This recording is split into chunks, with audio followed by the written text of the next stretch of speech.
হয়ে যায়। আর যারা সেই বাড়িতে ওঠে তাদের সাথে না ছিল কোনো আসবাবপত্র, না অন্য কিছু।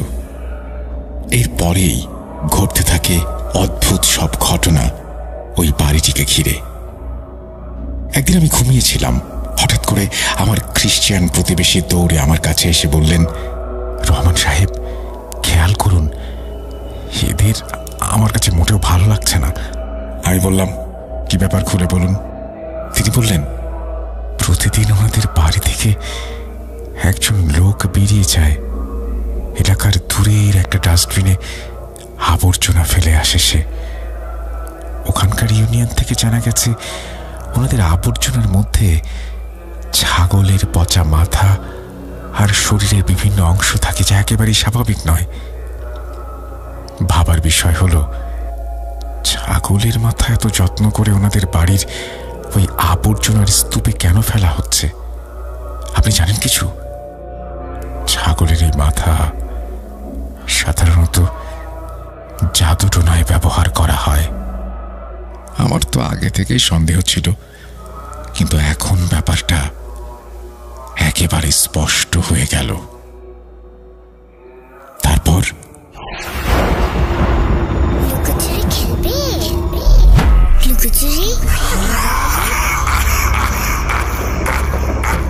You will never be alone.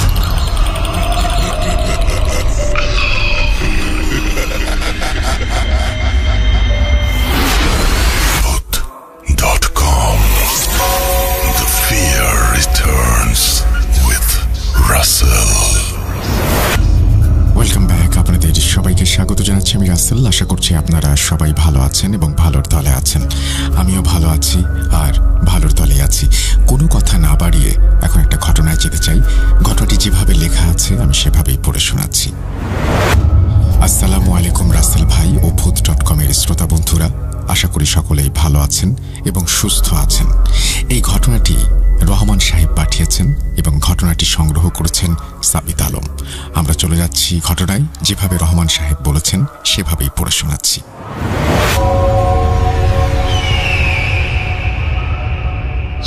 আমার নাম রহমান। আমি নেত্রকোনার কোনো এক এলাকার বাসিন্দা।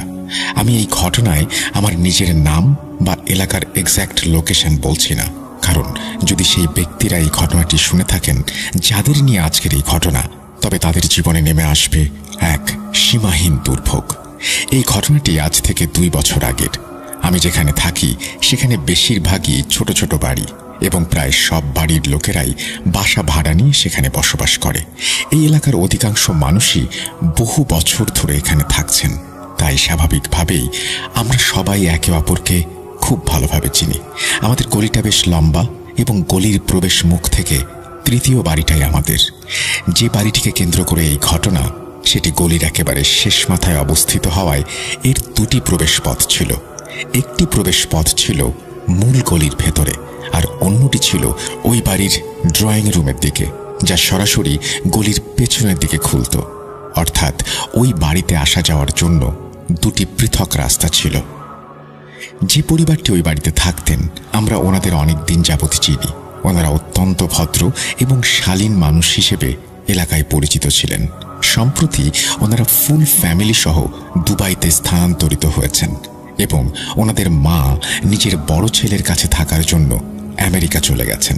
ওনারা বাড়িটা ভাড়া দিতে যখন চেয়েছিলেন তখন আমার সঙ্গে এ বিষয়ে কথাও হয়েছিল। তিনি বলেছিলেন যদি আমার পরিচিত কোনো ভালো পরিবার থাকে তাহলে আমি যেন অবশ্যই ওনাকে জানাই।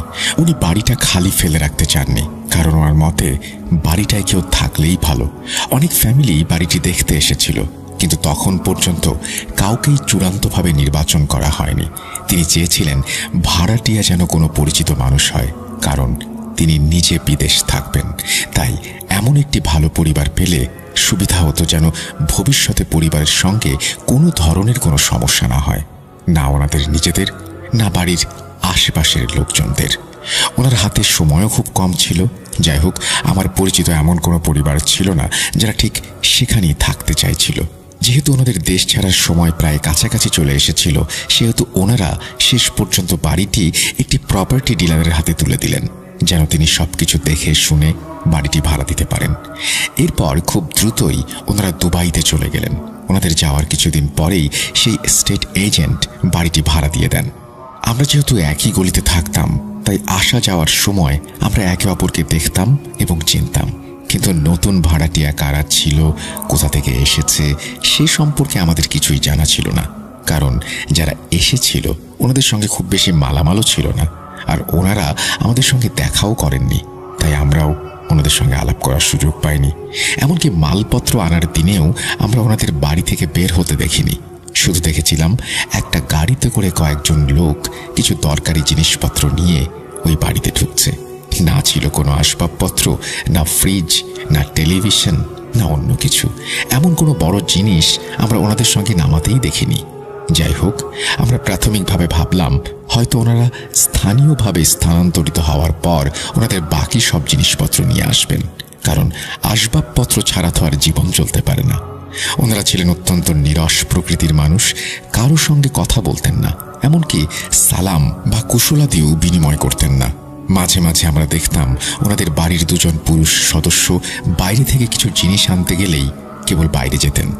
ওই বাড়ির মহিলাদের আমরা একবারও দেখিনি। শুধু একবার একজনকে ফুললি বোরখা পরা অবস্থায় বাড়ির দরজায় দাঁড়িয়ে থাকতে দেখেছিলাম। আমরা যখন ভেতরে যাওয়ার চেষ্টা করছিলাম, তখন দেখলাম আমরা মহল্লার সবাই আমাদের প্রথা অনুযায়ী কিছু না কিছু খাবার তৈরি করে ওনাদের বাড়িতে স্বাগত জানানোর জন্য পাঠানোর চেষ্টা করছিলাম, কিন্তু কেউ দরজা খুলল না। ওনাদের কাজকর্ম আমাদের কাছে বেশ সন্দেহজনক মনে হয়েছিল। ওনারা খুব অল্প সময়ের জন্য বাইরে যেতেন এবং দ্রুতই বাড়িতে ফিরে আসতেন। বাড়ির প্রতিটি দরজা এবং জানালা সবসময় শক্ত করে বন্ধ থাকত। এই সমস্ত বিষয় আমাদের জন্য বেশ অদ্ভুত ছিল। কিছুদিনের মধ্যেই মহল্লার এই পরিবারটিকে নিয়ে নানা রকম গুজব ছড়াতে শুরু করলো। এই বাড়ির ঠিক পাশের বাড়িটা ছিল আমাদের মহল্লার এক ছোট ভাইয়ের। সে একদিন মহল্লার সবাইকে জানালো যে ওই বাড়ি থেকে ছাগলের ডাকের মতো আওয়াজ আসছে। হ্যাঁ, আমি একবার দেখেছিলাম যে ওনারা একটা ছাগল নিয়ে ওই ঘরে ঢুকেছে, যদিও তখন কোরবানির বা ঈদের মৌসুম ছিল না। আমি তখন ভেবেছিলাম হয়তো ওনাদের কোনো পশুপালনের ব্যবসা থাকতে পারে। তখন আমাদের এক বুড়ো দাদু আমাকে বললেন, বাবা, জীবনটা বুঝে চলতে হয়। এই চুল তো আর রোদে সাদা হয়নি। যদি পশুপালনের খামারি হতো তাহলে কি ওনারা এভাবে একটা ছাগল নিয়ে ঘরে রাখতো? আর কেই বা নিজেদের বসবাসের ঘরে ছাগল রাখে? তুমি তো জানো এই ঘরটা তেমন বড়ও নয়। ওই দাদুর কথাগুলো একদম যুক্তিযুক্ত ছিল। আমি বললাম, আপনার ঘর তো একদম কাছে, আপনি না হয় একবার ওনাদের কাছ থেকে ব্যাপারটা জানার চেষ্টা করুন। তখন তিনি বললেন, ওরা তো কারো সঙ্গেই কথা বলে না, সালামের জবাব পর্যন্ত দেয় না। চুপচাপ বাড়ি থেকে বেরিয়ে নিজেদের কাজ সেরে আবার নিঃশব্দে ঘরে ফিরে যায়। যে মানুষ সালামের জবাব দেয় না, আমি তার সঙ্গে কিভাবে কথা বলবো বলতো? ওরা সামনে দিয়ে এমনভাবে চলে যায় যেন কানে কিছুই শোনে না, চোখে কিছুই দেখে না। আমি নিজেও এই বিষয়টা লক্ষ্য করেছিলাম, তাই আমি প্রতিবেশীদের বলেছিলাম, আপনারা ওনাদের উপর কড়া নজর রাখুন, নাহলে বাড়িওয়ালাকে দুবাইয়ে ফোন করে সবটা জানাতে হবে। এখন আমি প্রায়ই বাইক পার্ক করার সময় বা বাইরে থেকে আসা যাওয়ার সময় ওই বাড়িটির দিকে একবার নজর দিই। এই ভেবেছে হয়তো কাউকে বাইরে দাঁড়িয়ে থাকতে দেখব এবং তার সঙ্গে কথা বলতে পারবো, কিন্তু এমনটা কখনোই হতো না। বাড়িটা সবসময় বন্ধ থাকতো।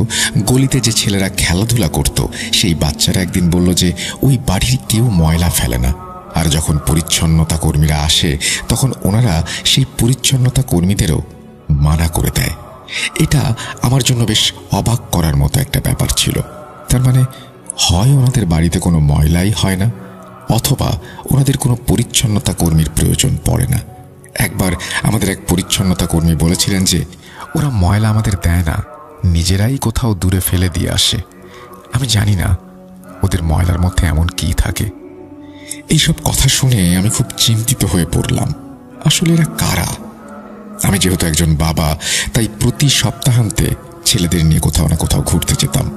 এমনই এক সন্ধ্যায় আমি ওই দুইজন লোককে একটা পিৎজার রেস্টুরেন্টে দেখেছিলাম। ওনারা মাস্ক পরে দুজন মেয়ের সঙ্গে বসে কথা বলছিলেন। আমি আড়াল থেকে ওনাদের দিকে নজর রাখছিলাম। ওনারা সেখানে কিছু অর্ডার দিলেন না। সেই দুজন লোক মেয়েদের সঙ্গে খুব নিচু স্বরে কিছু জরুরি কথা সারছিলেন। কথাগুলো কি ছিল তা দূরত্বের কারণে আমি শুনতে পাইনি, কিন্তু আমি দেখলাম মেয়েরা দুটো খাম ওই ছেলেদের হাতে তুলে দিল। ছেলেরা খাম দুটো নিয়ে একটা কাগজে কিছু লিখে সেখান থেকে চলে গেল, আর ওই দুই মেয়ে একটা রিক্সা নিয়ে নিজেদের বাড়ির দিকে রওনা হলো। আমি আর আমার স্ত্রী পুরো ঘটনাটা নিজেদের চোখে দেখলাম। আমরা যখন ঘটনাটা দেখছিলাম তখন কিছুই বুঝতে পারছিলাম না যে ঠিক কি ঘটছে বা কি নিয়ে চুক্তি হচ্ছে। যাই হোক, সময় কেটে যাচ্ছিল। ওনাদের বাড়িতে আমরা কাউকে আসতে দেখছিলাম না, কাউকে যেতেও দেখছিলাম না। আমরা মহল্লার সবাই মিলে এলাকার মুরব্বীদের অভিযোগ জানালাম। মুরব্বীরা আমাদের বললেন, এমন কোনো অভিযোগ তো নেই যার ভিত্তিতে আমরা ওনাদের বাড়িতে যেতে পারি বা ওয়ার্নিং দিতে পারি। ওনারা একা বাড়ি থেকে বের হয়, একাই ফেরে এবং চুপচাপ থাকে। তাহলে আমরা কি অভিযোগ নিয়ে ওনাদের বাড়িতে যাব? ওনারা আপনাদের সঙ্গে মেশে না বা যোগাযোগ রাখে না। আপনাদের কথাগুলো হয়তো ঠিক, কিন্তু এই সব কিছুর ওপর ভিত্তি করে ওনাদের বাড়িতে গিয়ে তো প্রশ্ন করতে পারি না। আমি তখন দুবাইতে বাড়ির মালিককে ফোন করলাম, বললাম, আপনি এই বাড়ি কাদের কাছে ভাড়া দিয়েছেন? তখন তিনিও সবটা শুনে বেশ চিন্তিত হয়ে পড়লেন। তিনি বললেন, আমি তো জানি না এরা কারা। আমি তো শেষ মুহূর্তে স্টেট এজেন্টের হাতে বাড়িটা দিয়েছিলাম, তিনি এই বাড়ি ওনাদের হাতে তুলে দিয়েছেন। আমি ভাড়ার বিষয়ে জানতে চাইলে তিনি বললেন, ভাড়া তো সব সময় চলে আসে। আমি অ্যাকাউন্ট নাম্বার চাইলে তিনি বললেন, ভাড়া আমার কাজিনের নগদ অ্যাকাউন্টে আসে, আর ওই এজেন্ট টাকাটা ট্রান্সফার করে দেয়। টাকাটা আমার কাজিনের কাছেই থাকে। তিনি হঠাৎ জিজ্ঞেস করলেন, ওনারা কি আপনাদের কোনোভাবে বিরক্ত করছে? আমি বললাম, বিরক্ত করার কথা আর কি বলবো। তখন আমি ওনাকে পুরো ব্যাপারটা খুলে বললাম। তিনি বললেন, আমি প্রপার্টি ম্যানেজারের সাথে কথা বলবো, আপনাদের জানাচ্ছি। এরপর একদিন রাতে আমি ঘুমিয়েছিলাম।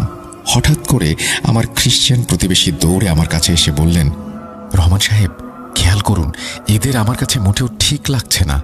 আমি বললাম, কি ব্যাপার, খুলে বলুন। তিনি বললেন, প্রতিদিন ওনাদের বাড়ি থেকে একজন লোক বেরিয়ে এলাকার দূরের একটা ডাস্টবিনে আবর্জনা ফেলে আসে। ওখানকার ইউনিয়ন থেকে জানা গেছে ওনাদের আবর্জনার মধ্যে ছাগলের পচা মাথা আর ছাগলের শরীরের বিভিন্ন অংশ থাকে, যা একেবারেই স্বাভাবিক নয়। ভাবার বিষয় হলো, ছাগলের মাথা এত যত্ন করে ওনাদের বাড়ির বাইরে আবর্জনার স্তূপে কেন ফেলা হচ্ছে? আপনি কি জানেন, ছাগলের মাথা সাধারণত জাদুটোনায় ব্যবহার করা হয়। এদের এখান থেকে সরানোর ব্যবস্থা করুন, না হলে এখানে কারো বড় কোনো ক্ষতি হয়ে যাবে। আমার মনে তখন দুটো বড় বিপদের সংকেত বেজে উঠল। আমি তৎক্ষণাৎ মহল্লার সব লোকদের ডেকে একটা জরুরি মিটিং বসালাম। আমরা সবাই মিলে আলোচনা করলাম। তখন পাশের বাড়ির চাচা বললেন, আমার তো আগে থেকেই সন্দেহ ছিল, কিন্তু এখন ব্যাপারটা একেবারে স্পষ্ট হয়ে গেল। এমন কোনো শক্ত প্রমাণ ছাড়া কারো বিরুদ্ধে কিছু বলাও যায় না। তাই আমরা ঠিক করলাম যে আগে অফিসিয়াল কোনো অভিযোগ না দিয়ে আমরা মহল্লার গণ্যমান্য ব্যক্তিদের নিয়ে ওনাদের বাড়িতে যাব। আমরা যখন ওনাদের বাড়িতে গেলাম তখন অনেকক্ষণ ধরে দরজায় কড়া নাড়লাম। প্রথমে কেউ দরজা খুলল না, কিন্তু আমরা হাল ছাড়লাম না এবং দরজায় ধাক্কা দিতেই থাকলাম।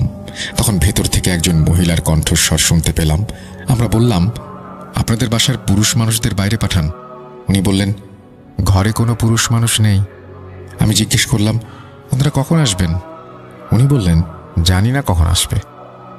আমরা সবাই জানতাম সে নির্লজ্জভাবে মিথ্যে কথা বলছে, কারণ ওনাদের বাড়ি থেকে কাউকে আমরা বাইরে বের হতে দেখিনি। আমরা খুব কড়া সুরে ওনাকে জানিয়ে দিলাম এবং ওনাদের কাছে বার্তা পৌঁছে দিলাম যে সন্ধ্যায় যেন ওনারা এলাকার ডিফেন্স পার্টি অফিসে এসে দেখা করে, খুব জরুরি কাজ আছে। কিন্তু সেদিনও ওনাদের কেউ আসেনি। ওই রাতেই হঠাৎ করে আমাদের গলির ট্রান্সফরমারটি পুড়ে গেল। তখন ছিল প্রচণ্ড গরমের মাস, জুন মাস। যাদের বাড়িতে জেনারেটর বা আইপিএস ছিল ওনারা তো বাড়ির ভেতরেই ছিল, কিন্তু যাদের বাড়িতে জেনারেটর বা আইপিএস এর ব্যবস্থা ছিল না ওনারা সবাই গরমের কারণে বাইরে বেরিয়ে এসেছিলেন। কিন্তু আশ্চর্যের বিষয় হলো, ওই বাড়ি থেকে কেউ বের হলো না। সারা রাত বিদ্যুৎ ছিল না, তবুও ওই বাড়ির পর্দা এক চুল সরল না, জানালাও একটু খোলা হলো না। এই ঘটনা আমাদের গলির সবাইকে আরও বেশি চিন্তায় ফেলে দিয়েছিল এবং ওনাদের ওপর আমরা সবাই ভীষণ রেগে গিয়েছিলাম। একদিন আমাদের পাশের বাড়ির মেয়ে রোকসানা সন্ধ্যার সময় বাইরে বেরিয়ে এলো। বাচ্চারা তখন ক্রিকেট খেলতে যাচ্ছিল। ঠিক সেই মুহূর্তে একটা লোক ওই বাড়ি থেকে একটা বড় কালো শপিং ব্যাগ হাতে বেরিয়ে এলো। সে বরাবরের মতোই নিজের আবর্জনা ফেলতে যাচ্ছিল। রোকসানার মাথায় তখন কি ভর করলো কে জানে। সে দৌড়ে গিয়ে লোকটার হাত থেকে শপিং ব্যাগটা ছিনিয়ে নিল। লোকটা এই ধরনের আকস্মিক আক্রমণের জন্য একেবারেই প্রস্তুত ছিল না। মেয়েটা ব্যাগটা ছিনিয়ে নিল, কিন্তু সে এতটাই দৃঢ় প্রতিজ্ঞ ছিল যে লোকটা তার কাছ থেকে ব্যাগটা কেড়ে নেয়ার কোনো সুযোগই পেল না। খোলা রাস্তায় ক্রিকেট খেলার প্রস্তুতিতে মগ্ন কিছু ছেলে ওনাকে দেখছিল। পুরো মহল্লার ছোট বড় সবাই এই বিষয়টা সম্পর্কে জানত। সবাই জানত কারা এর সঙ্গে জড়িত। হঠাৎ করে এক মহিলা জোরে চিৎকার শুরু করলো। ক্রিকেট ম্যাচের প্রস্তুতিতে ব্যস্ত ছেলেদের হাতে বল ছিল। পরিস্থিতি দেখে ছেলেরা দ্রুত ওই মহিলার দিকে ছুটে গেল। ময়লার ব্যাপারটা ছেলেরাও জানত। ওই মহিলা জোরে চিৎকার করে বলল, এই ব্যাগটা ছেড়ো, এই ব্যাগটা। এই দৃশ্য দেখে ওই লোকটা বুঝতে পারল যে পরিস্থিতি তার নিয়ন্ত্রণের বাইরে চলে গেছে। সে দ্রুত তার বাড়ির দিকে দৌড়ে গেল এবং দরজা খুলে ঘরের ভেতরে ঢুকে পড়ল। ওই মহিলা চিৎকার শুনে বুঝতে পেরেছিল যে যদি সে প্রতিবাদ করে তাহলে বাচ্চারা ওকে ধরে বেদম মারবে। বাচ্চারা তখন সবাই মিলে শপিং ব্যাগটা ছিঁড়ে ফেলল। শোরগোল শুনে মহল্লার সবাই বাড়ি থেকে বেরিয়ে এলো। সবাই নিজেদের মোবাইল ফোন বের করলো, যেন প্রমাণ থাকে যে শপিং ব্যাগের ভেতরে কি আছে বা কি ছিল। আর শপিং ব্যাগটা ছিঁড়ে যেতেই ভেতর থেকে এত বাজে গন্ধ বের হচ্ছিল যে সবাই নাকে কাপড় চেপে ধরল। ব্যাগ থেকে বের হলো পচা ছাগলের মগজ, যা পচে গলে একাকার হয়ে গেছে। মহল্লার লোকেরা তা দেখে এতটাই রেগে গেল যে ওনারা সেই বাড়িতে হামলা করে দিল এবং দরজায় জোরে জোরে ধাক্কাতে শুরু করলো। তবে ওনাদের মধ্যে একজনও বাইরে বেরিয়ে এলো না। হয়তো ওনারা সবাই ঘরে লুকিয়েছিল অথবা জানালা দিয়ে এই সব ঘটনা দেখছিল। কিছুক্ষণের মধ্যে পুলিশও এসে পৌঁছালো এবং ওনারা নিজেদের চোখে সবকিছু দেখল। দরজায় আবার সজোরে ধাক্কা দেওয়া হলো। এবার ভেতর থেকে আবারও একজন মহিলার কণ্ঠস্বর শোনা গেল। সে বলল, কাল আপনারা মহল্লায় মিটিং ঠিক করে নিন। আমার ভাইয়েরা এখন বাড়িতে নেই। মিটিংয়ে ভাইয়েরা এসে যাবে। আপনাদের যা বলার বাড়ির পুরুষদেরকেই বলবেন। আমরা বললাম, আমরা তো বাড়িতে পুরুষের সঙ্গে কথা বলতে এসেছি, তুমি কেন বারবার গেটের কাছে আসছো? ওদের পাঠাও। ওই মহিলা তখন বলল, এই সময় আমি বাধ্য হয়ে এসেছি, কারণ বাড়িতে এখন কোনো পুরুষ নেই। অথচ তার স্বামী আমাদের চোখের সামনেই বাড়িতে ঢুকেছিল। ওই মহিলা কিভাবে এত সহজে মিথ্যা কথা বলছিল আমরা বুঝতে পারছিলাম না। আমরা চেঁচিয়ে বললাম, তোমার স্বামী তো এই বাড়িতেই ঢুকেছে। সে কি উড়ে গেছে নাকি, না অন্য কোথাও চলে গেছে? কিন্তু সে স্পষ্টভাবে সে কথা অস্বীকার করল। এখন বাড়িতে কোনো পুরুষ মানুষ নেই। আপনারা সন্ধ্যায় এসে কথা বলুন। আমরা তখন আর কোনো কিছু করতে পারতাম না। যদি জোর করে কিছু করতাম তাহলে অনেক বড় ঝামেলা হয়ে যেত। ওই মহিলা বেশ চালাক ছিল। যদি তেমন কিছু হতো তাহলে ওনারা সব দোষ আমাদের অর্থাৎ পাড়া প্রতিবেশীদের ওপর চাপিয়ে দিত। পাড়ার সবাই এই বিষয়টা নিয়ে খুব চিন্তিত ছিল। আমি আবার দুবাইতে ফোন করে বাড়িওয়ালাকে পুরো ঘটনাটা জানালাম। তিনি তখন ওনাদের দেয়া জাতীয় পরিচয়পত্রের একটি কপি চাইলেন, যেন আমরা নিশ্চিত হতে পারি যে এই লোকটাই সেই ব্যক্তি যাকে বাড়ি ভাড়া দেওয়া হয়েছিল। এখন এই আইডি কার্ড যাচাই করার পালা। এর উপর যে ঠিকানা দেয়া ছিল সেটি গোপালগঞ্জের। এই কাজটা সকালেই করা সম্ভব ছিল। পরের দিন সকালে আমরা 2-3 জন মিলে প্রপার্টি ডিলারের কাছে গেলাম। তখন তিনিও বেশ চিন্তিত হয়ে উঠলেন। তিনি বললেন, আমাদের কাছে তো দুই পক্ষই চুক্তি করে, আমরা কেবল দুই পক্ষকে মিলিয়ে নিই। কার আচরণ কেমন সেটা তো আমাদের জানার কথা নয়। কিন্তু আমি সন্ধ্যার মিটিংয়ে অবশ্যই আসব, আর আমরা ওনাদের নিজেদের পক্ষ থেকে বাড়ি খালি করার জন্য নোটিশ দিব। আপনারা চিন্তা করবেন না। হ্যাঁ, কিন্তু আমরা কিভাবে চিন্তা না করে থাকতাম? এখানে প্রপার্টি ডিলারেরও কোনো দোষ ছিল না। স্পষ্ট ব্যাপার হলো ওনারা কাউকে ব্যক্তিগতভাবে চেনেন না। সকাল থেকে সন্ধ্যা পর্যন্ত সবাই ওই বাড়ির দরজা একবারও খুলল না। যাই হোক, সন্ধ্যা হলো, সবাই জমায়েত হলো, কিন্তু যাদের সঙ্গে কথা বলার ছিল, যাদের জন্য এই মিটিং রাখা হয়েছিল, ওনারা সবাই উধাও। আমরা কিছুক্ষণ অপেক্ষা করলাম। যখন নিশ্চিত হলাম যে কেউই আসবে না, তখন আমরা সবাই মিলে ওনাদের দরজার দিকে এগিয়ে গেলাম। দরজায় বেল বাজিয়ে আমাদের হাত ব্যথা হয়ে গেল, কিন্তু কেউ দরজা খুলল না। তখন গেট টপকে ভেতরে যাওয়ার সিদ্ধান্ত নেওয়া হলো। গেট টপকে ভিতরে গিয়ে দরজাটা খুলে দেয়া হলো। সব মহল্লার লোকেরা এবং জেলা পরিষদ সদস্যরা ভেতরে প্রবেশ করলেন, কিন্তু ভেতরে কাউকে পাওয়া গেল না। ঘরের ভেতর থেকে পচা মাংসের এক তীব্র দুর্গন্ধ আসছিল। ভেতরে আমরা যা কিছু দেখলাম তা আমাদের আতঙ্কিত করার জন্য যথেষ্ট ছিল। অদ্ভুত সব জিনিসপত্র দেখে আমরা হতবাক হয়ে গেলাম। দেয়ালের এখানে সেখানে কয়লা দিয়ে অদ্ভুত ভাষায় কিছু লেখা ছিল, সঙ্গে কিছু বিচিত্র চিহ্নও আঁকা ছিল। পরিষ্কার বোঝা যাচ্ছিল যে রাতের কোনো একটা সময় ওনারা পেছনের দরজা দিয়ে ঘর ছেড়ে পালিয়ে গিয়েছে। ওনাদের কাছে কোনো মালপত্র ছিল না, তাই ওনাদের জন্য পালানোও খুব সহজ ছিল। ইউনিয়নের লোকেরা আমাদের সঙ্গেই ছিল। ঘরের ভেতরে রান্নাঘরের মেঝে রক্তে ভেসে যাচ্ছিল, যা দেখে মনে হচ্ছিল অনেক দিন ধরে এখানে পড়ে আছে এগুলো। রান্নাঘরের একপাশে কিছু ধারালো ছুরি আর চাপাতি ছিল। রান্নাঘরের ক্যাবিনেটে ছাগলের মাংস ঝুলছিল, যা দেখে মনে হচ্ছিল একদিনের পুরনো, অর্থাৎ ছাগলগুলো এখানেই রান্নাবান্না জবাই করা হতো। একপাশে ছাগলের লিভার, ফুসফুস এবং হৃৎপিণ্ড পড়েছিল। পুরো বাড়িটা খালি ছিল, শুধু রান্নাঘরে 5টা প্লেট আর বিভিন্ন রেস্টুরেন্টের শপিং ব্যাগ পড়েছিল। স্পষ্ট বোঝা যাচ্ছিল যে এই বাড়িতে রান্না হতো না, কারণ প্লেট ছাড়া রান্নাঘরে মাত্র 2টো গ্লাস ছিল। কোনো বাটি বা পাতিল ছিল না, আর কিছুই দেখা গেল না। ব্যবহৃত জিনিসপত্রের মধ্যে ঘর থেকে মাত্র 6টা বালিশ পাওয়া গেল। না ছিল কোনো চাদর, না কোনো কাপড়, কিচ্ছু না। সবচেয়ে বড় কথা হলো, যখন ওপরের ঘরটা খোলা হলো, আপনারা বিশ্বাস করবেন না, আমরা সবাই ভয়ে আমাদের চোখ ফিরিয়ে নিলাম। চোখ দুটো শক্ত করে বন্ধ করে নিলাম। আমরা চাইনি ওই নোংরা দৃশ্য আমাদের চোখে পড়ুক। সেটা ছিল এক অত্যন্ত ভয়ঙ্কর দৃশ্য। এমন শয়তানও আমাদের মধ্যে আছে যারা শুধুমাত্র কিছু টাকার জন্য মানুষের হাসি খুশি জীবন নষ্ট করে দেয়। আমার তখন মন চাইছিল ওই লোকগুলো যদি আমার সামনে আসতো, তাহলে আমি ওনাদের সবাইকে ধীরে ধীরে যন্ত্রণা দিয়ে ঠিক একইভাবে মারতাম, যেভাবে ওনারা ওনাদের জাদুর মাধ্যমে অন্য নিরাপরাধ লোকদের সঙ্গে খেলছিল। ওই ঘরে দেয়ালের বিভিন্ন জায়গায় হুক লাগানো ছিল এবং সেগুলোর ওপর পুতুলগুলোকে ফাঁসির মতো করে ঝুলিয়ে রাখা হয়েছিল। প্রতিটি পুতুলের ওপর আলাদা আলাদা নাম লেখা ছিল। কিছু পুতুলে সূঁচ ঢোকানো ছিল, আর কিছু পুতুল তখনও অসম্পূর্ণ ছিল।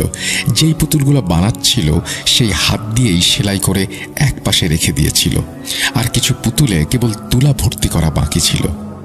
এই দৃশ্যটা এমন ছিল যে পরিষ্কার বোঝা যাচ্ছিল ওনারা হঠাৎ করেই সবকিছু ছেড়ে পালিয়ে গিয়েছে, কারণ আমরা ওনাদের আসল চেহারাটা ধরে ফেলেছিলাম। ঘরের আলমারির ভেতর থেকে কিছু লেবু, লবণ, চিনি আর একটা নোটবুক পাওয়া গিয়েছিল, যেখানে কিছু মানুষের নাম এবং ওনাদের শরীরের কোথায় কোথায় কষ্ট দিতে হবে সেই জায়গাগুলোর কথাও লেখা ছিল। আর একটা ছোট কাগজে 4-5টা নাম আর তাদের কাছ থেকে পাওনা টাকার বিস্তারিত বিবরণ ছিল। কারো কাছ থেকে 1.5 লাখ, কারো কাছ থেকে 2 লাখ, কারো কাছ থেকে 1 লাখ, কারো কাছ থেকে 5 লাখ। যার যার সামর্থ্য অনুযায়ী রেট ঠিক করা ছিল। আলমারির ভেতর থেকে 1-2টি ছবিও পাওয়া গিয়েছিল, যার মধ্যে একটাতে কারো বুকের ওপর দাগ দেওয়া হয়েছিল। এই সব কিছুর বর্ণনা এমন ছিল যেন চিৎকার করে বলছিল সে এখানে কি ভয়ানক কাণ্ড ঘটত। আমরা সবকিছুর ছবি তুলে বাড়িওয়ালাকে পাঠিয়ে দিলাম, আর তিনিও অবাক হয়ে গেলেন যে তার বাড়িতে এই সব ঘটেছিল। হঠাৎ করে বাড়িওয়ালার কাজিনও এসে পড়লেন। ওনারা সবকিছু নিজের চোখে দেখলেন। পরে জানা গেল ভাড়াটিয়াদের দেয়া আইডি কার্ডটাও নকল ছিল। তাদের ব্যাংকিং অ্যাকাউন্টের নাম্বারটিতেও যোগাযোগ করার চেষ্টা করা হয়েছিল, কিন্তু সেই নাম্বারটা ব্লক করা ছিল। আর সেই সিম কার্ডটাও কোনো এক মৃত মানুষের নামে রেজিস্ট্রেশন করা ছিল। সবকিছুই নকল। 2 নম্বর। ওই 2 নম্বর লোকদের তাড়িয়ে দেওয়ার পর পরিচ্ছন্নতা কর্মীদের দিয়ে পুরো ঘরটা পরিষ্কার করানো হলো। বাড়ির মালিকের কাজিন একজন হুজুরকে নিয়ে এসেছিলেন। ওনার পরামর্শে এখানে কোরআন খতম দেয়া হলো, যেন এই ঘর থেকে খারাপ কোনো কিছুর প্রভাব চলে যায়। কিন্তু এই ঘরের ভয় আর আতঙ্ক পুরো মহল্লায় ছড়িয়ে পড়েছিল। তারপর থেকে এই বাড়িটা ফাঁকাই পড়ে রইল, আর আজও সেটা ফাঁকা। এলাকার ইমাম সাহেব প্রায়ই কোরআন পড়ানোর জন্য বাচ্চাদের নিয়ে আসেন, সেখানে পড়াশোনা করান। কিন্তু আমাদের সবার মনে এই বাড়িটার ব্যাপারে একটা ভয় স্থায়ীভাবে বাসা বেঁধে ফেলেছে। না, এই বাড়িটার ভাড়া দেয়া হয় না, এটা বিক্রিও করা হয় না, কারণ সবাই নিজের চোখে সবকিছু দেখেছে। বাড়িওয়ালাকে অনেক কষ্ট পোহাতে হয়েছে, তার অনেক আর্থিক ক্ষতিও হয়েছে, কিন্তু এখন আর কিছুই করার নেই। ওনারা হয়তো এখন অন্য কোনো এলাকায় চলে গেছেন, আর সেখানে আবার টাকার লোভে মানুষের জীবন নিয়ে খেলছেন। এমন লোকদের আল্লাহ ছাড়া আর কেউ ধরে না, কেউ শাস্তি দেয় না। আমাদের সবারই এমন মানুষের হাত থেকে নিরাপদ থাকা উচিত। পরে আমার মনে হলো, আমি সেদিন রেস্টুরেন্টে দুজন মহিলাকে দেখেছিলাম ওই লোকগুলোর সঙ্গে। ওনারা নিশ্চয়ই কারো ওপর কালোজাদু করানোর জন্য বা কোনো কিছু ডিল করার জন্য ওই ব্যক্তিদের সঙ্গে দেখা করতে এসেছিলেন।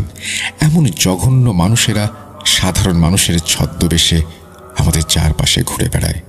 ওনারা আমাদের ক্ষতি করেন, আর সেই ক্ষতির ওপর ভিত্তি করে দাম নির্ধারণ করেন, অর্থাৎ যত বড় ক্ষতি তত বড় দাম। আল্লাহ আমাদের এমন মানুষ আর এমন কুদৃষ্টি থেকে রক্ষা করুন। এই বলে রহমান সাহেব তার ঘটনা শেষ করেছেন।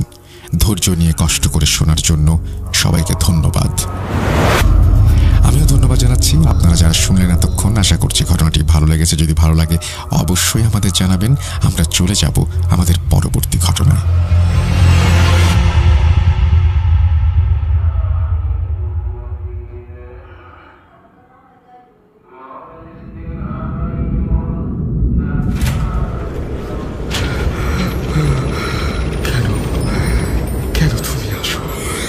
আমি শুধু তোমার সাথেই থাকতে চাই।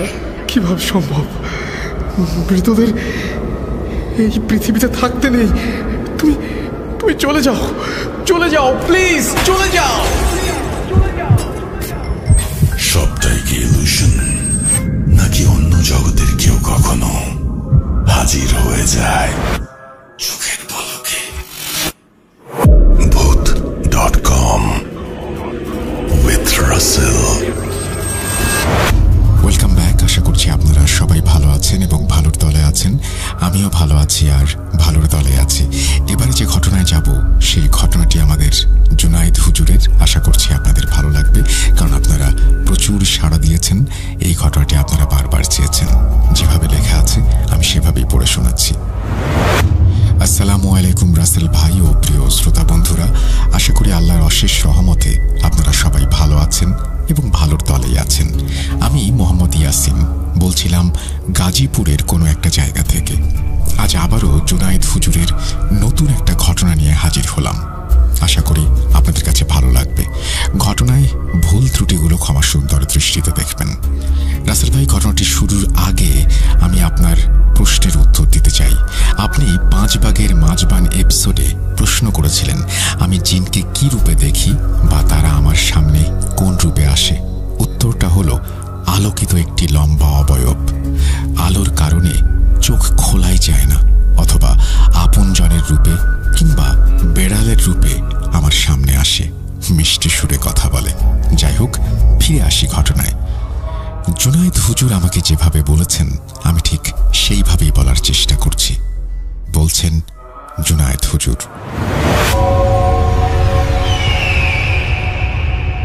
অন্ধকার একটি রাতে আমি কোনো এক কাজে পাশের গ্রাম থেকে বাড়ি ফিরছিলাম। নিজ গ্রামে 2টি গ্রামের সীমানায় কেন্দ্রীয় কবরস্থান। এই কবরস্থানে সব ধরনের মানুষকে কবর দেয়া হয়।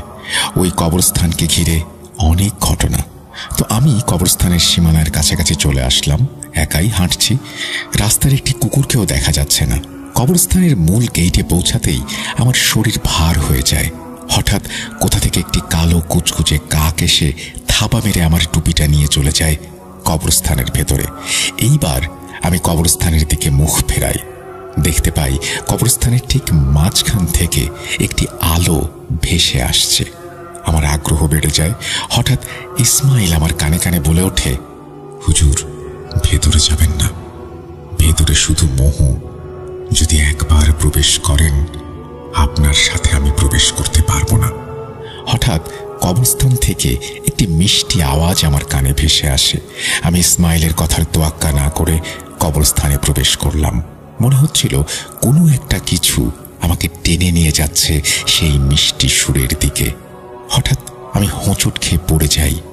একটি গর্তের মধ্যে গিয়ে পড়ি। তখন আমার মোহ ভেঙে যায়। দেখতে পাই একটি পুরনো ভাঙা কবর। হঠাৎ আমার হাতে শক্ত একটা কিছুর স্পর্শ লাগলো। টান দিতেই দেখি একটি হাড়। আমি ভয়ে কেঁপে উঠলাম। হঠাৎ কবরের সামনে থেকে কর্কশ কণ্ঠে কেউ বলল, কিরে, তুই আমার ঘরে কি করিস? বুঝেছি, আজ তোকে বলি দেয়া হবে। আমি কিছু বুঝতে পারছিলাম না। কে আবার বলি দেবে আমাকে? এবার আমি মনে সাহস সঞ্চার করে বিসমিল্লাহ বলে কবর থেকে এক লাফে উঠে আসি। কিন্তু রাত যত বাড়ছে ততই অন্ধকার হচ্ছে। আকাশের দিকে তাকাতেই বুঝতে পারলাম আজ অমাবস্যার রাত। হায় আল্লাহ, এ আমি কি বিপদে পড়লাম! দিক বিদিক হয়ে আমি ছুটতে শুরু করি, কিন্তু কবরস্থান থেকে বের হওয়ার কোনো রাস্তা খুঁজে পাচ্ছিলাম না। হঠাৎ আবার একটি গর্তে পড়ে যাই। হঠাৎ সেই শোনা পুরনো কর্কশ কণ্ঠস্বরটা আবারও ভেসে আসে, কিরে, আর কত দৌড়াবি? দৌড়ে কোনো লাভ নেই। আসলেই আমি আবার সেই স্থানেই চলে এসেছি। উপায় না পেয়ে আমি আবার কবর থেকে বের হয়ে আসি। সারা শরীরে রক্তের দাগ। হঠাৎ একদল কাক উড়ে এসে আমার মাথার উপরে কাকা আওয়াজ শুরু করলো। আমি আমার কান ধরে বসে পড়ি, মনে মনে আল্লাহকে স্মরণ করি। সেই মুহূর্তে আমার মনে কোনো দোয়া আসছিল না। হঠাৎ আমার কানে সেই মিষ্টি সুর ভেসে উঠল। আমি যেন আবার বিমোহিত হয়ে ছুটে চললাম সেই আওয়াজের দিকে। কতক্ষণ যে হেঁটেছি আমার মনে নেই। হঠাৎ আমি লাফ মেরে উঠি। আমার মোহ ভেঙে যায়। দেখতে পাই এক ৮০-৯০ বছর বয়সী লোক বসে বসে কি যেন বিড়বিড় করছে। আমাকে দেখে নারী আর পুরুষ মিশ্রিত কণ্ঠে বলে উঠল, কিরে জুনায়েদ, আমাকে চিনতে পেরেছিস? সেই ৫ বছর আগে আমাকে অপদস্থ করে ৭ মোহের বাদশার হাতে তুলে দিয়েছিলি। আমি বলেছিলাম আমি ফিরে আসব। দেখ, আমি আমার কথা রেখেছি। আমি ফিরে এসেছি। এখন তুই সহ তোর গ্রামবাসীদের জীবন আমি জাহান্নামে পরিণত করব। সে অট্ট হাসিতে মেতে উঠল। তার এই পৈশাচিক হাসি পুরো কবরস্থানের মধ্যে প্রতিফলিত হচ্ছিল। আমি জিজ্ঞেস করলাম, কে তুমি? আমি চিনতে পারলাম না। আমাকে ভুলে গেছিস? আমি হলাম সামাদ জাদুকর। তুই কিভাবে ফিরে আসলি? তোকে তো ৭ মোহের বাদশা সমুদ্রের মাঝখানে বন্দি করে রেখেছিল। প্রিয় শ্রোতা বন্ধুরা, এখন নিশ্চয়ই জানতে ইচ্ছে করছে কে এই সামাদ জাদুকর যাকে ৭ মোহের বাদশা বন্দি করেছিল। তাহলে আমাদের ফিরে যেতে হবে অতীতের ৫ বছর আগে। তো চলুন অতীতের ছেঁড়া পৃষ্ঠাটি আর একবার উল্টাই। সময়টা তখন শীতকাল। গ্রামের মানুষরা নিশ্চিন্তে তাদের দিন অতিবাহিত করছে। কিন্তু একদিন এক মুসাফির আসে আমাদের গ্রামে। জীর্ণ শীর্ণ অবস্থা তার। দেখে মনে হচ্ছিল অনেক দিন ধরে কিছু খায়নি। তো গ্রামের দক্ষিণ দিকে আমাদের হিন্দু সম্প্রদায় মানুষদের একটি বিরাট বট গাছ ছিল। তারা সেই বট গাছে বিভিন্ন ধরনের মানত করত। তো সেই মুসাফির ওই বট গাছটিতে গিয়ে আশ্রয় নিল। তার এই খারাপ অবস্থা দেখে হিন্দু ভাই বোনেরা কিছু খাবার দিয়ে যেত। এভাবে ২ দিন কেটে গেল। কিন্তু ৩ দিনের মাথায় একটি ২ বছরের বাচ্চা পানিতে পড়ে যায়। পানি থেকে তুলে সবাই দেখতে পেল সে আর শ্বাস নিচ্ছে না। তার মানে সে মারা গেছে। হঠাৎ সেই মুসাফির এগিয়ে এসে বাচ্চাটির পিঠে সজোরে আঘাত করে আর বাচ্চাটি চিৎকার করে কেঁদে ওঠে। বাচ্চাটি ছিল হিন্দু পরিবারের। এই দেখে গ্রামের সব হিন্দুরা ওই লোকটাকে পুজো করতে শুরু করে। ওই মুসাফির আমাদের মুসলিমদের মধ্যেও বিশৃঙ্খলা সৃষ্টি করেছিল। আমি চিন্তায় পড়ে যাই। তো একদিন রাতে আমার জিনদের সাথে আলোচনায় বসি। ইসমাইল বলে উঠল, হুজুর, জানি আপনার মনে একটাই প্রশ্ন, মৃত বাচ্চাকে কিভাবে জীবন্ত করা সম্ভব। কিন্তু হুজুর, আমি যদি বলি সম্ভব, কিভাবে? এ তো অনেক সহজ। যদি বাচ্চাটি মারাই না যায় তাহলে তাকে বাঁচানো যাবেই। আমি বুঝতে পারছি না, ঠিক করে বলো। মনে হচ্ছে আমাদেরকে দেখানো হয়েছে বাচ্চাটি মৃত। ওই যে মুসাফির, আসলে সে একজন কালো জাদুকর। মানুষের বিশ্বাস অর্জন করার জন্য পুরো ঘটনাটিকে সে সাজিয়েছে। বাচ্চাটি পুকুরে পড়ার পর সেই লোকের জিনেরা বাচ্চাটির হৃদস্পন্দন কমিয়ে আনে। ফলে সে শ্বাস নিচ্ছিল, কিন্তু খুব ধীরে। মনে হয়েছিল সেই বাচ্চাটি মারা গিয়েছে। ও, তাহলে এই ঘটনাটি সম্পূর্ণ সাজানো। কিন্তু সেই লোকটি আমাদের গ্রামে এসে এইসব ঘটনা কেন করছে? আসলে হুজুর, তার 1400 প্রাণ চাই। সে 1400 প্রাণের রক্ত একটি পাত্রে নিয়ে তার শয়তানকে উপহার দেবে। ফলে সেই পৃথিবীর সবচেয়ে বড় কালো জাদুকর হয়ে যাবে। আর সবচেয়ে খারাপ খবর এই যে সে 600 মানুষের প্রাণ নিয়ে নিয়েছে। সে মোট 90টি গ্রাম ঘুরেছে, আর তার জিনের মাধ্যমে এমনভাবে মানুষদের হত্যা করেছে দেখলে মনে হবে স্বাভাবিক মৃত্যু। এইবার আপনার গ্রামের দিকে নজর দিয়েছে। এই গ্রাম থেকে সে 25টি প্রাণ নেবে। তার মধ্যে আজকে একজনের নিতে গিয়েও নেয়নি। এখন উপায় কি? হঠাৎ বাইরে চিৎকার চেঁচামেচির আওয়াজ কানে আসলো। আলোচনা ছেড়ে বাইরে বের হয়ে আসি। আব্বার কাছ থেকে জানতে পারি গ্রাম প্রধানকে সাপে কামড় দিয়েছে আর সে মারা গিয়েছে। হুজুর, সে তার প্রথম শিকার করে ফেলেছে। আমি পুনরায় আলোচনায় বসি। এখানে এর হাত থেকে কিভাবে মুক্তি পাওয়া যাবে? ইসমাইলকে জিজ্ঞেস করি।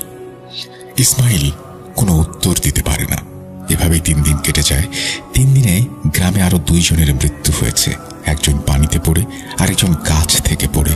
আর প্রত্যেক মৃত্যুর পর বেশ খানিকটা রক্ত ওই পুরনো বট গাছে পাওয়া গেছে। আর ওদিকে সেই লোকটি হাতের খেলা দেখিয়ে মানুষকে নিজের দিকে আকৃষ্ট করছে।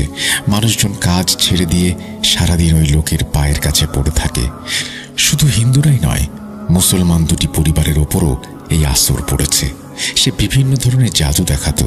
বেড়ালকে সাপ বানিয়ে ফেলতো, বটগাছের নিচে হাত দিয়ে টাকা বের করে আনতো, আরো কত কি। তো এই সব দেখে গ্রামের সব মসজিদের ইমাম সাহেবেরা চিন্তিত হয়ে পড়েন। তো একদিন ইমাম সাহেবেরা সহ গ্রামের বিজ্ঞ লোকেরা আমার বাড়িতে এসে এই সমস্যার সমাধান চান। প্রথমে আমি রাজি হইনি, কারণ একে সরানো এত সহজ নয়। কিন্তু তাদের জোড়াজুড়িতে কিছুদিন সময় চেয়ে নেই। রাতে আমার 7 রত্নের সাথে আলোচনায় বসি, কিন্তু সময় পার হয়ে যায়। কয়েক সেকেন্ড থেকে মিনিট, মিনিট থেকে ঘন্টা আলোচনা চলতেই থাকে, সমাধান হচ্ছিল না।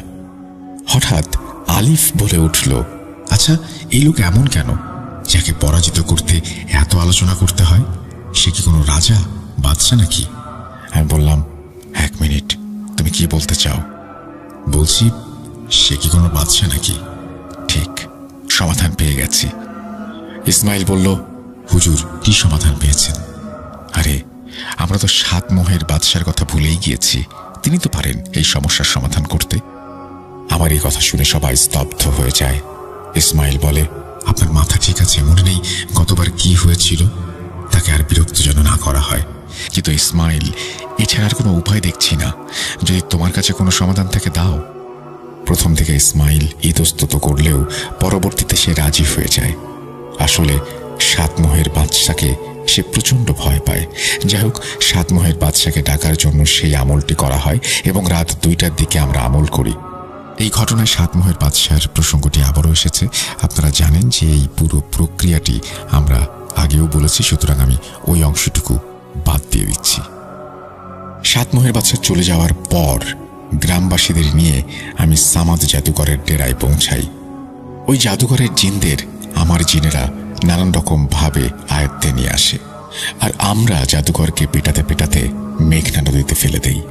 পরবর্তীতে জানতে পারি 7 মোহের বাদশা তার অধীনে থাকা জিনদের মাধ্যমে সাগরের ঠিক মাঝখানে তাকে বন্দী করে রেখেছে, যাতে সে আর খারাপ কাজ করতে না পারে। প্রিয় শ্রোতা বন্ধুরা, সময় এসেছে অতীতের পৃষ্ঠাটি বন্ধ করে বর্তমানে ফিরে আসার। সামাদ জাদুকর রহস্যের হাসি হেসে বলে উঠল, তুই যে আমার জিনদের সমুদ্রের মাঝখানে ফেলে দিয়েছিলি, এক মাছ ধরার জালে সেই কাঁচের বোতলটি উঠে আসে, আর বোতল খুলতেই আমার জিনেরা মুক্ত হয়ে ওই দ্বীপ থেকে উদ্ধার করে। এখন তোর কি হবে তুই ভেবে দেখ। তুই আমার কিছুই করতে পারবি না। তোর ধ্বংস হবে ইনশাল্লাহ, আমার হাতেই হবে। এইবার তার হাসি থেমে যায়, তার চোখ রক্তবর্ণ ধারণ করে, গলা থেকে গড় গড় আওয়াজ বেরোতে শুরু করে, তার পেছন থেকে কালো দুটো অবয়ব আমার দিকে আসতে শুরু করে। আমি মনে মনে ইসমাইলকে স্মরণ করছিলাম, কিন্তু তার কোনো দেখা পাচ্ছিলাম না। হঠাৎ দেখতে পাই কালো জাদুঘরের সামনে দুটি বড় পেয়ালা রাখা, আর পেয়ালা দুটোতে রক্ত। সেই পেয়ালা থেকে তীব্র বাজে গন্ধ আসছে। সে অবয়ব দুটি এক নিঃশ্বাসে সেই রক্ত পান করে। এই দেখে আমি আর সহ্য করতে না পেরে সেখানেই বমি করে দেই। এইবার আস্তে আস্তে শব্দ মনে পড়ছিল। আর দেরি না করে কবরস্থান থেকে এক মুঠো মাটি নিয়ে আয়াতুল কুরসি পড়ে ফুঁ দিয়ে ওই মাটি দুই অবয়বের দিকে ছুঁড়ে মারি। এক চিৎকার দিয়ে অবয়ব দুটো উধাও হয়ে যায়।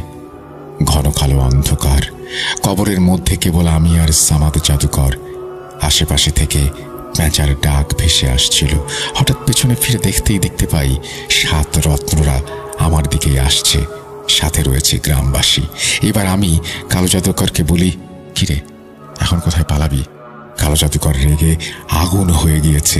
এক লাফে আমার সামনে এসে আমার হাত কামড়ে ধরে। আমি চিৎকার দিয়ে অজ্ঞান হয়ে যাই। তারপর কি হয়েছিল আমার মনে নেই। সকালে আমি নিজেকে আমার বাড়ির বিছানায় আবিষ্কার করি। হাত পায়ে প্রচণ্ড ব্যথা, কিন্তু কামড়ানোর কোনো দাগ নেই। আমি ইসমাইলকে জিজ্ঞেস করি কি হয়েছিল। ইসমাইল বলল, আপনাকে বারবার মানা করার পরেও আপনি সেই কবরস্থানে ঢুকে পড়েছিলেন। তাই দেরি না করে আমি মসজিদের ইমাম সাহেবের কাছে গিয়ে সব খুলে বলি। তারপর তিনিই গ্রামবাসীদের একজোট করে কবরস্থানে নিয়ে আসেন। প্রায় 4 ঘন্টা আপনাকে খুঁজেছি, কিন্তু পাইনি। যেই ফজরের আজান দেয়া হলো, তখনই দেখি আপনি কবরস্থানের ঠিক মাঝখানে অজ্ঞান হয়ে পড়ে রয়েছেন। তারপর ধরাধরি করে আপনাকে বাড়ি নিয়ে আসা হয়। এখন বলুন তো কি হয়েছিল? আমি তাদেরকে সব ঘটনা খুলে বলি। এবার হুদ বলল, হুজুর, তাহলে তো সমস্যা। যেহেতু সামাদ জাদুকর ফিরে এসেছে, প্রতিশোধ না নিয়ে সে ফিরবে না। এরপর কেটে যায় 1 মাস। সামাদ জাদুকরের কোনো খোঁজ খবর পাওয়া যায় না। অনেক খোঁজার চেষ্টা করেছি, কিন্তু পাইনি। তাই তার কথা একেবারে ভুলেই গিয়েছিলাম। কি ভাবছেন ঘটনা এখানে শেষ? ঘটনাটি এখানে শেষ হয়ে গেলে পারত, কিন্তু ঘটনাটি কেবলমাত্র এখান থেকে শুরু হলো। তো রাসেল ভাই, একটি বিশেষ কারণে 15 দিনের জন্য অন্য একটি জায়গায় যাচ্ছি, তাই ঘটনাটি সম্পূর্ণ করতে পারলাম না। কিন্তু ইনশাল্লাহ একটু দেরি হলেও বাকি অংশটুকু লিখে পাঠাবো। সকলেই এটার 2য় পর্বের জন্য অপেক্ষা করবেন আশা করি। আল্লাহ হাফেজ। এই বলে তিনি তার ঘটনা শেষ করেছেন। আশা করছি এই ঘটনাটি আপনাদের ভালো লেগেছে। যদি ভালো লাগে অবশ্যই আমাদের জানাবেন। আমরা চলে যাব আমাদের পরবর্তী ঘটনায়।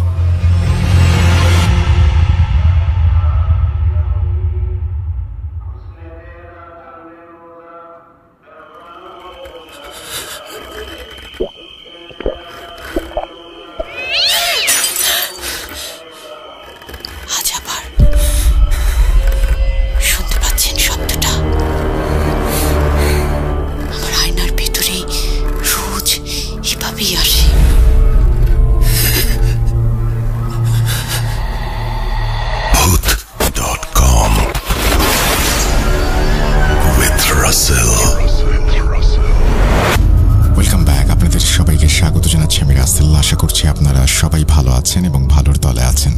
আমিও ভালো আছি আর ভালোর দলে আছি। আরও একটা ঘটনায় যাব, যেভাবে লেখা আছে সেভাবেই পড়ে শোনাচ্ছি। আসসালামু আলাইকুম প্রিয় রাসেল ভাই। জিজ্ঞেস করব না আপনি কেমন আছেন, কারণ আমি জানি আপনি সবসময় ভালোর দলে। আজকে যে ঘটনাটি আমি বলতে চলেছি তা হলো আমার ফুফাতো ভাইয়ের সাথে ঘটে যাওয়া একটি ঘটনা। রাসেল ভাই, আমি একজন সৌদি প্রবাসী, তাই আমার পক্ষে স্টুডিওতে এসে ঘটনাটা বলা সম্ভব না। আশা রাখি যদি আপনাদের কাছে প্রচারযোগ্য মনে হয় তাহলে আপনি আপনার মতো করে ঘটনাটি লিসনারদের শোনাবেন। আমি একটু বলে রাখি, আপনি যেভাবে লিখেছেন আমি সেভাবেই শোনাবো। অন্য কোনোভাবে শোনানোর কোনো উপায় আমার কাছে নেই। আমি যেহেতু গল্পও বলি না বা ঘটনা আমি বলি না, আমি পড়ে শোনাই, সুতরাং আপনার লেখাটাই আমি পড়ে শোনাচ্ছি। চলে যাচ্ছি ঘটনায়। তখন আমি খুব ছোট, মোটামুটি সবকিছু বোঝার মতো একটা বয়স। তখন আমি প্রায় সময়ই আমার ফুফাতো ভাইদের বাসায় যেতাম আর বেড়াতাম 2-4 দিন করে, কারণ সেই ফুফাতো ভাইয়ের মা আমার খুবই পছন্দের একজন ফুপু।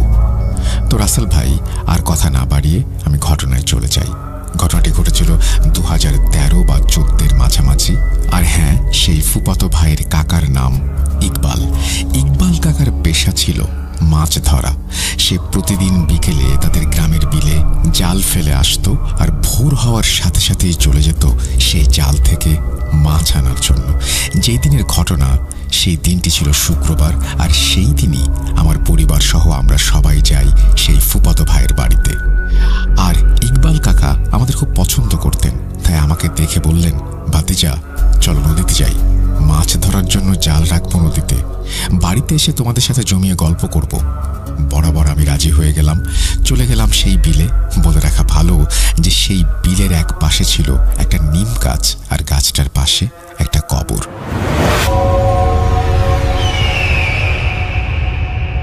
তো আমরা যখন বিলের কাছে গেলাম তখন প্রায় বিকেল গড়িয়ে সন্ধ্যা।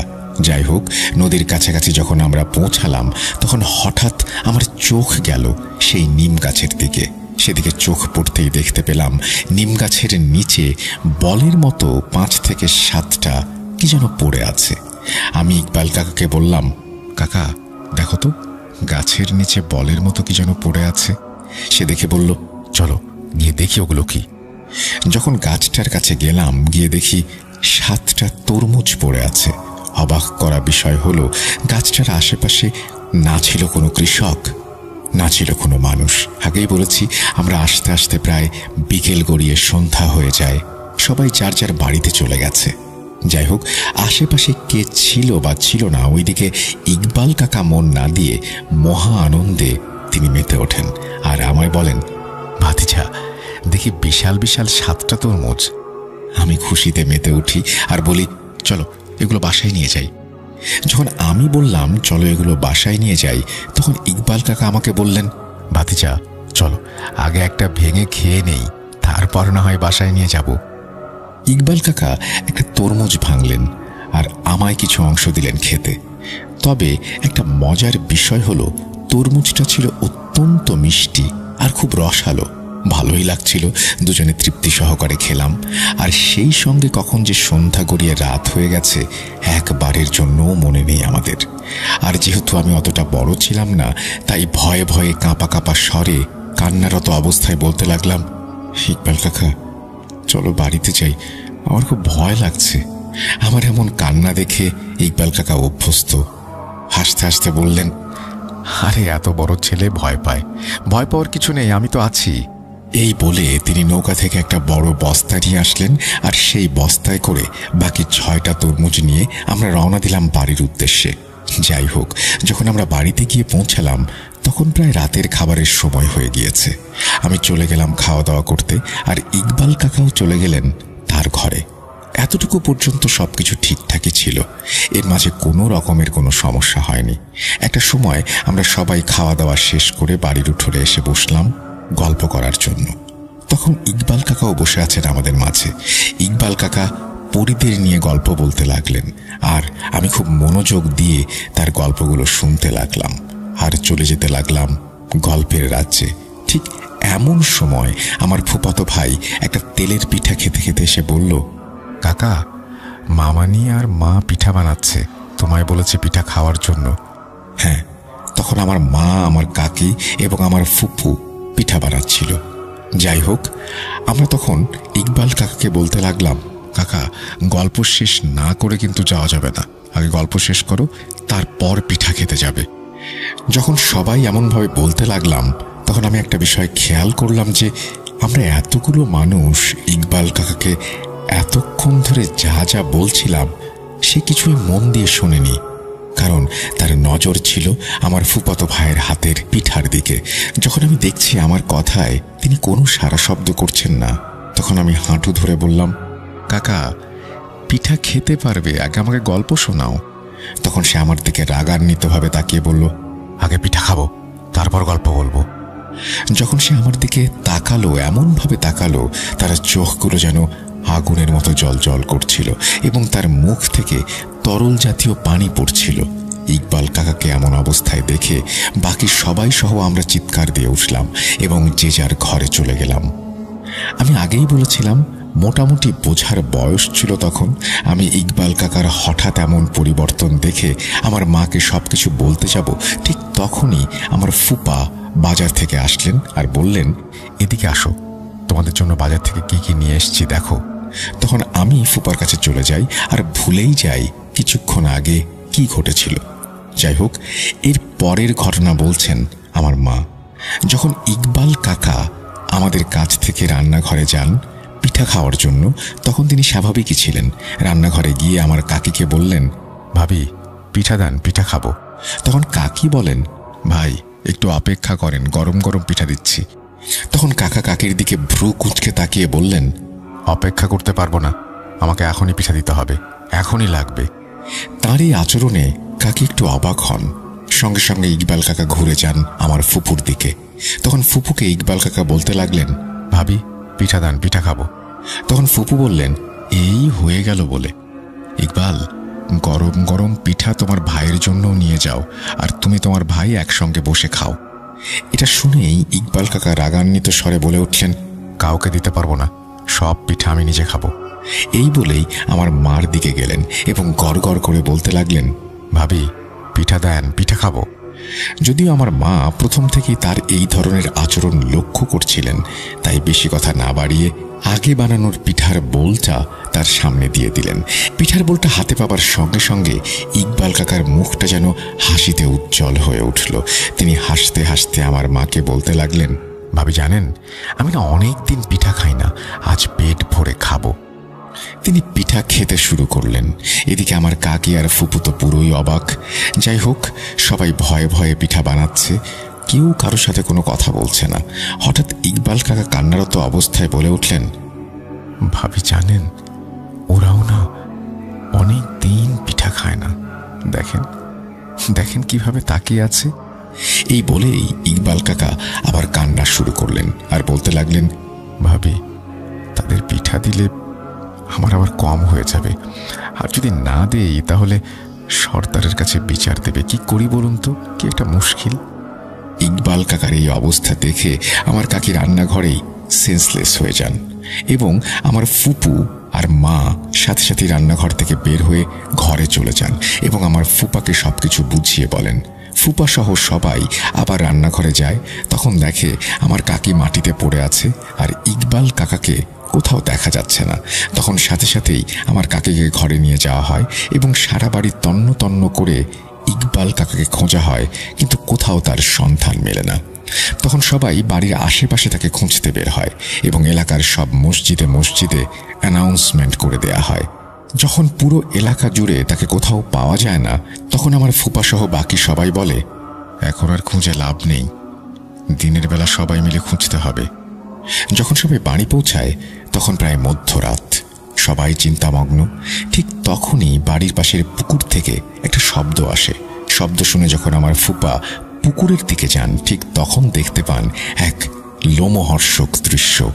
ফুপা দেখেন কালো একটা ছায়া ইকবাল কাকাকে একবার পানিতে ফেলছে, আরেকবার পানি থেকে হ্যাঁচকা টান মেরে তুলছে। এমন লোমহর্ষক দৃশ্য দেখে আমার ফুপা চিৎকার দিয়ে ওখানেই সেন্সলেস হয়ে যান। তার চিৎকার শুনে বাকি সবাই গিয়ে দেখে আমার ফুপা পুকুরের পাড়ে সেন্সলেস অবস্থায় পড়ে আছেন এবং ইকবাল কাকার মাথা পুকুরের পানির নিচে আর পা দুটো পানির ওপরে। এইভাবে সে পুকুরে পড়ে আছে। সাথে সাথে ইকবাল কাকার বড় ভাই সহ আরো দুজন ইকবাল কাকাকে পানি থেকে এবং আমার ফুপাকে পাড় থেকে বাড়ির উঠোনে নিয়ে আসেন। যখন আমার ফুপার জ্ঞান ফেরে তখন তার কাছ থেকে সব ঘটনা জানা যায়। পুকুরের পাড়ে তিনি কি হয়েছিল বলেন। সবাই সবকিছু শুনে সঙ্গে সঙ্গে এলাকার এক কবিরাজকে নিয়ে আসে এবং সেই রাতেই ইকবাল কাকার ওপর জিনকে হাজির করানো হয় আর তাকে জিজ্ঞেস করা হয় যে এই অবস্থা কে করেছে।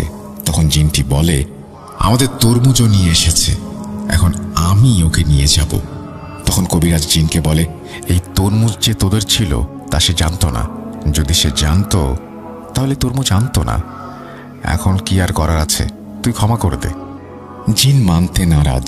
সে কবিরাজের সাথে এক পর্যায়ে তর্কে লিপ্ত হয়ে যায় এবং বলে, তুই যাই কিছু বলিস না কেন, আমি তাকে নিয়ে যাব, তার ভুলের শাস্তি তাকে পেতে হবে।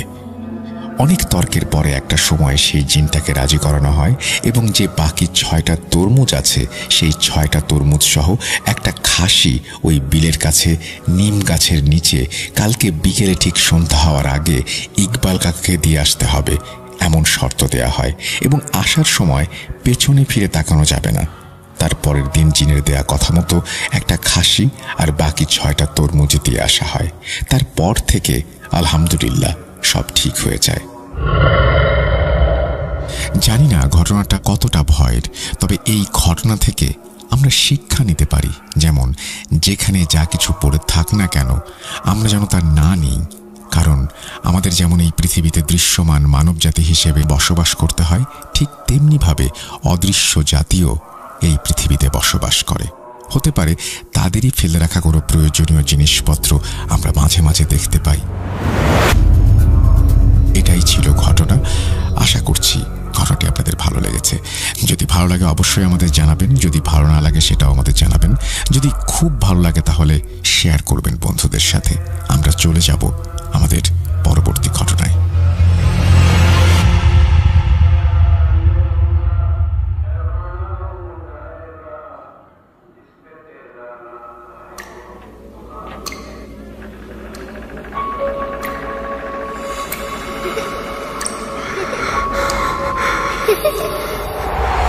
লুকোচুরি খেলবে? লুকোচুরি তুমি লুকাও, আমি ঠিকই তোমাকে খুঁজে পাবো।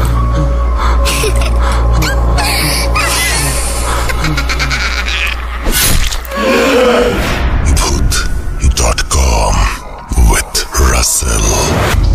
Welcome back. আপনাদের সবাইকে স্বাগত জানাচ্ছি আমি রাসেল। আশা করছি আপনারা সবাই ভালো আছেন, ভালোর তলে আছেন। আমিও ভালো আছি আর ভালোর তলে আছি।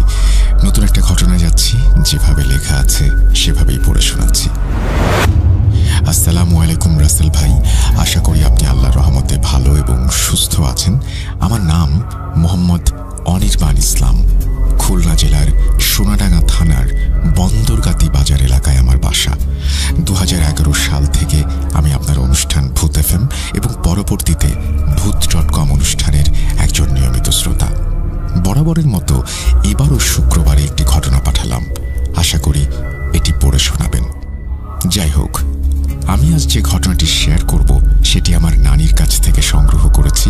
ঘটনা যদিও কিছুটা ছোট, কিন্তু বলা বাহুল্য ঘটনার কিছু অংশ আপনাদের কাছে অদ্ভুত এবং অবিশ্বাস্য বলে মনে হতে পারে, তবে আমি জোর গলায় বলতে পারি এটি 100% সত্য। আমার নানির নাম মিনা, এটা ছদ্মনাম। এখানে একটা ফুটনোট দিতে চাই।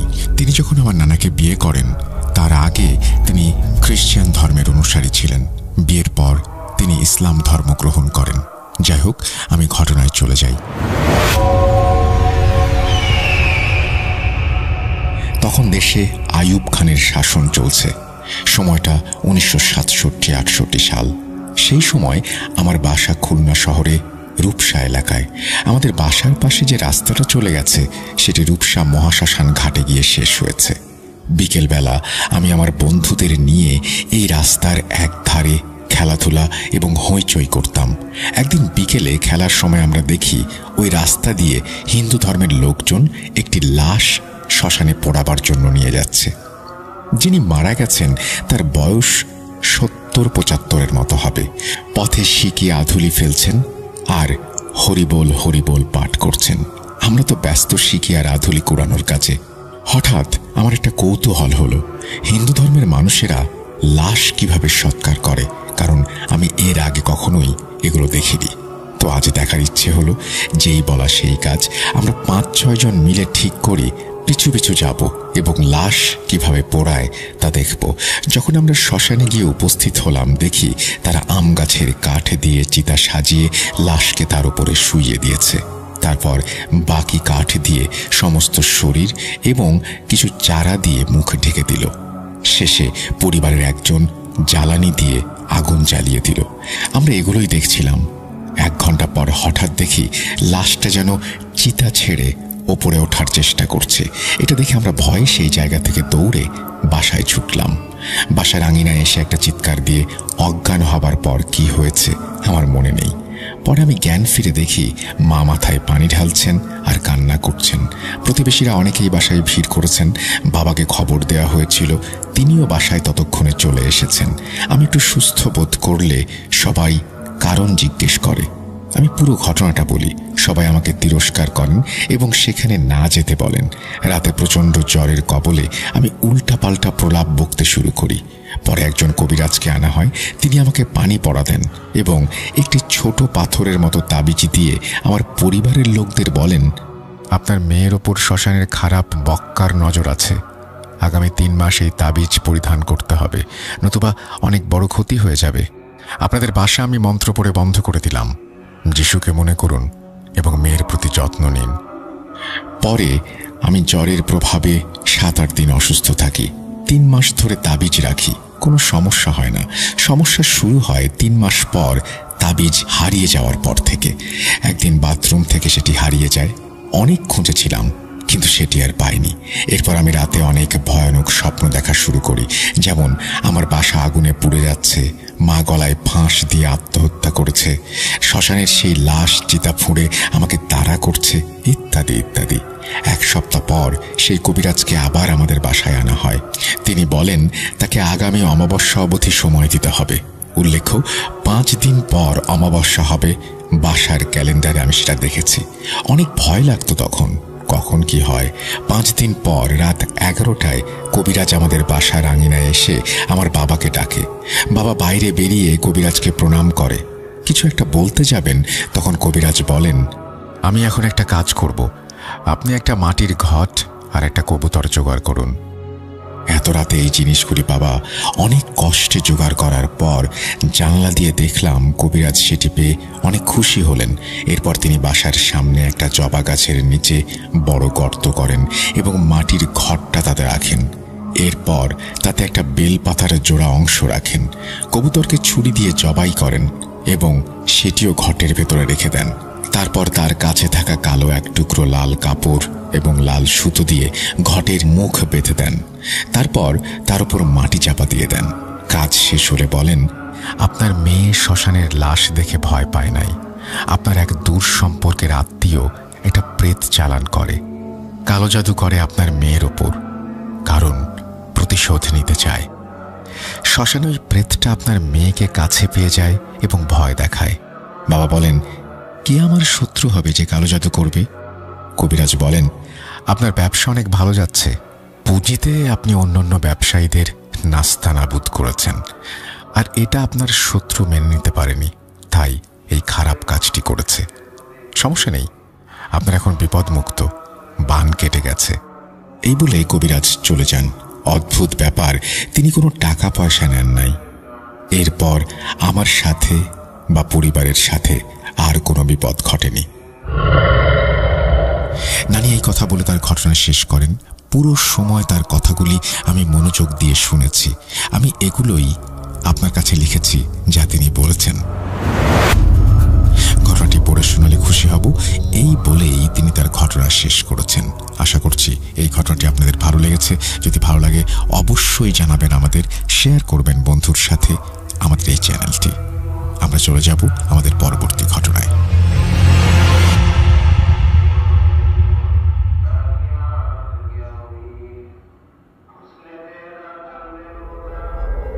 Spirit, be here with me.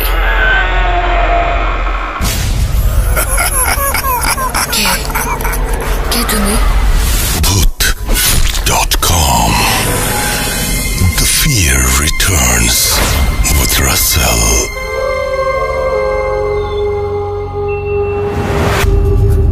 এই মুহূর্তে আমার কাছে একটা অডিও ক্লিপ আছে, যেটির লেন্থ হচ্ছে প্রায় 17 মিনিটের মতো, কিন্তু সাউন্ড কোয়ালিটি মানে অডিও কোয়ালিটি ততটা ভালো না। মাঝে মাঝে আমার কাছে মনে হয় যে আমরা টেলিফোনে বা মোবাইল ফোনেও আমরা যখন স্পিকারে ঘটনা শুনি তখন যেরকম একটা সাউন্ড হয়, আসলে এক একজন তো আসলে এক এক ধরনের ডিভাইস দিয়ে রেকর্ড করেন। কন্টেন্টটা যদি ভালো হয় শুনবেন নাকি একটু কষ্ট করে? চলুন একটু চেষ্টা করে দেখি।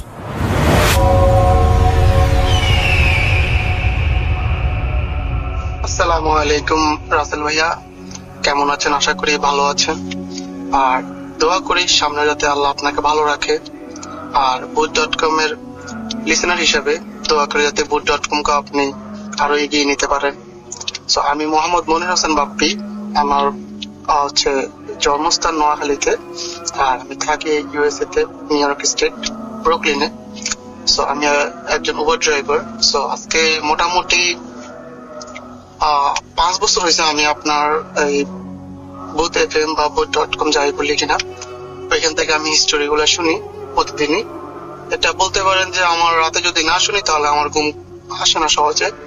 এটা এক প্রকার নেশার মতো হয়ে গেছে আমার কাছে। আর আপনার গলার যে সাউন্ডটা, ওইটা শুনতে আমার কাছে ভালো লাগে, কারণ ঘটনাগুলি আপনার গলা যেভাবে মানানসই হয় আমাদের গলায় ওইরকম ভাবে মানানসই হবে না। এই কারণে কখনো পাঠানোর সাহস করি নেই। আর ঘটনাগুলা লিখতে গেলেও লেখাটা সম্ভব না, এত বড় ঘটনা গুছিয়ে লেখাটা আমার পক্ষে সম্ভব না, কারণ আমি কখনো এইভাবে ঘটনা লিখি নেই আর এইভাবে কখনো কাউকে বয়সও দিই নেই। সো এটা আমার অনেক ফার্স্ট টাইম, সো অনেক ভুল হইতে পারে, ক্ষমা দৃষ্টিতে দেখবেন। সো রাসেল ভাই, আজকে আমি 2টা ঘটনা নিয়ে আসছি। একটা ঘটনা হচ্ছে আমার সাথে ঘটা, আর সেকেন্ড যে ঘটনাটা ওটা হচ্ছে আমার ক্লোজ রিলেটিভের সাথে ঘটা। তো 2টাই ঘটনায় আমি 100% দেখছি এবং ওইটার সাথে আমি জড়িত ছিলাম। সো প্রথম যে ঘটনাটা অনেক শর্ট ঘটনা, আর যে সেকেন্ড যেটা ওইটা অনেক লং স্টোরি। সো পুরাটাই বলতে হবে আজকে, ইনশাল্লাহ বলবো। আর যেহেতু এটা আজকে আমার প্রথম, তো ইনশাল্লাহ ভুল ভ্রান্তি হলে ক্ষমা দৃষ্টিতে দেখবেন। আর যদি আমার ঘটনাটা সিলেক্ট হয় ইনশাল্লাহ আমাকে জানাবেন, তাহলে ইনশাল্লাহ আমিও শুনবো ঘটনাটা। সো প্রথম যে ঘটনাটা সেটা হচ্ছে সিন্স 2021 জুলাই মাসে, তখন আমি নতুন উবার ড্রাইভিং শুরু করছিলাম। সেটা হচ্ছে আপনার জুলাই শুরুতে শুরু করছিলাম। তখন শুরু করার কিছুদিন পরেই কোরবানির ঈদ চলে আসছে। সো যেহেতু আমরা ব্রুকলিনে থাকি আর আমাদের অনেক রিলেটিভসরা সবাই বাফলোতে থাকে, সো আমাদের রুমের 4 জন থাকি, আমরা বাসার যে মেম্বাররা 4 জন থাকি। ওই সবাই চিন্তা করলো যে এবার যে ঈদটা, ওই ঈদটা সবাই ফ্যামিলির সাথে কাটাবো। সো আমার একটা যে রুমমেটে